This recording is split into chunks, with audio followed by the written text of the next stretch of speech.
Jackson Harris was a man of routine.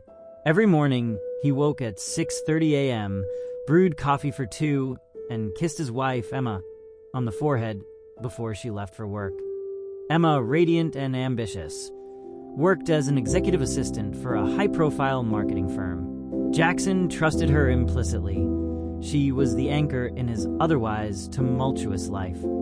Their suburban home was picturesque, their lives seemingly perfect, or so he thought.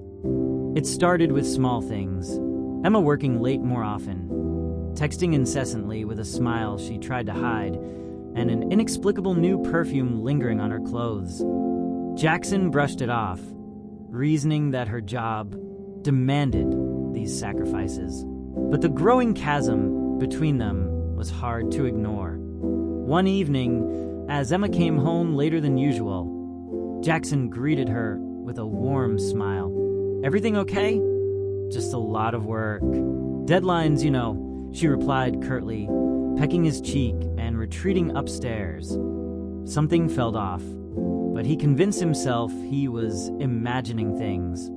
Jackson's suspicions deepened when he found an unfamiliar receipt in Emma's car. It was from a high-end restaurant, one they'd never visited together, dated the previous Tuesday, the same day Emma had claimed to be in back-to-back meetings. He shrugged it off, but doubt lingered like a splinter in his mind. That night, he couldn't sleep. "You're overthinking it," said Liam, Jackson's closest friend, over a beer. "Work dinners happen all the time. She's climbing the corporate ladder. It's probably just networking." Jackson nodded, but Liam's reassurance did little to quell his unease. The image of Emma laughing at a candlelit table with someone else haunted him. To rekindle their spark, Jackson planned a weekend getaway to their favorite cabin in the woods. Emma agreed, albeit reluctantly. The trip was a mixed success. Jackson felt her distance, even in their moments of intimacy. She laughed, but it didn't reach her eyes. He caught her staring at her phone more than once, her lips curving into a secret smile. On Monday, Jackson decided to trust his instincts. He needed answers. Emma's phone buzzed incessantly during breakfast, and when she stepped out of the kitchen, he glanced at the screen. The message preview read,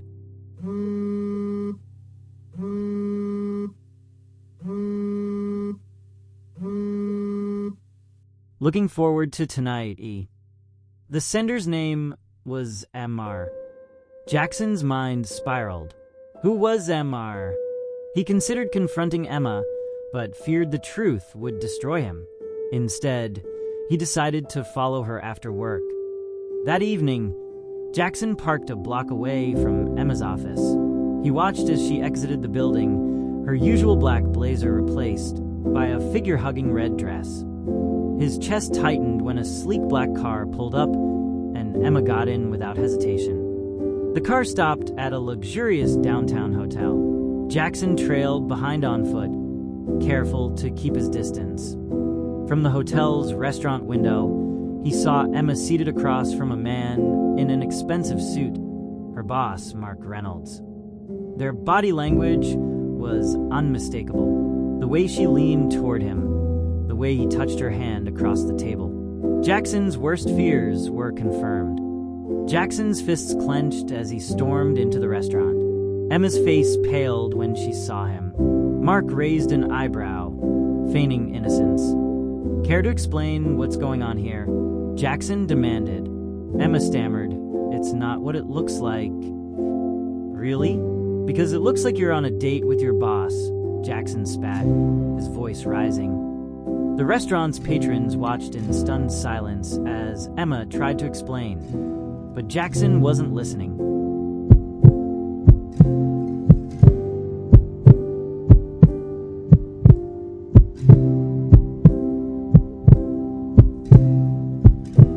He left, his heart pounding. The betrayal cut deeper than he imagined possible. Back home, Emma begged for a chance to explain. She admitted to growing close to Mark, but insisted it wasn't physical. Yet, it was just attention I needed. "You've been so distant lately," she said, tears streaming down her face.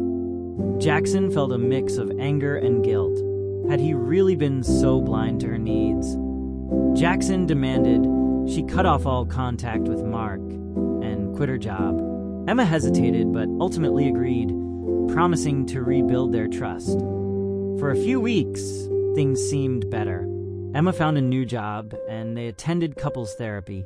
But Jackson couldn't shake the feeling that she was still hiding something. Jackson confronted Emma with the evidence. This time, her guilt was undeniable. She confessed to an ongoing affair, blaming the allure of Mark's attention and power. "I gave you everything," Jackson said, his voice breaking. "Why wasn't it enough?" Emma's silence was deafening. Jackson packed a bag and left, unable to look at her. Jackson stayed with Liam, who encouraged him to focus on himself. Slowly, Jackson began to rediscover the passions he had lost in his marriage: painting, hiking, and reconnecting with old friends. Emma sent letters and texts, begging for forgiveness. She claimed to have ended things with Mark for good. Jackson ignored her, unsure if he could ever trust her again. One evening, Jackson received a package. Inside was a USB drive labeled "For Your Eyes Only." Hesitant, he plugged it into his laptop. The screen filled with videos of Emma and Mark, not in romantic encounters, but in shady business dealings. They were embezzling money from the company. Jackson was torn. Should he expose Emma and Mark's crimes, or use the information as leverage? Part of him wanted revenge, but another part still cared for Emma. Jackson met Emma in a neutral location to discuss the evidence. Her face turned ashen when he revealed the USB. Emma begged Jackson not to go to the authorities, claiming Mark had manipulated her. "I'll do anything to make this right," she promised. Jackson remained silent, the weight of the decision pressing down on him. Days later, Jackson received a chilling phone call from Mark. "If you know what's good for you, you'll stay quiet," he warned.